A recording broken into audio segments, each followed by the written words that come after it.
Hello everyone and welcome to Knowledge Platform's CMS tutorial series.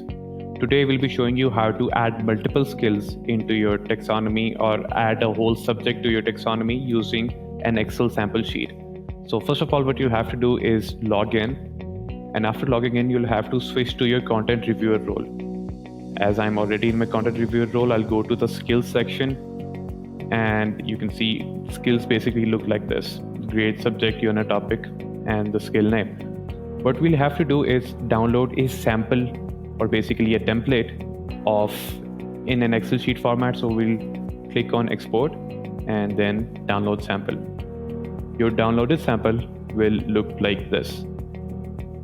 You can see that it has one row in it. That means your sample has one skill in it. So the relevant information for you would be the subject, grade, unit, topic, and skill. The other fields are irrelevant to you. Even if you leave them empty, it won't affect the outcome. So let's add two more skills here.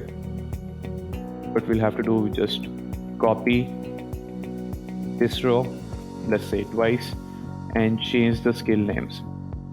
So I'll basically change it to learn English and learn to speak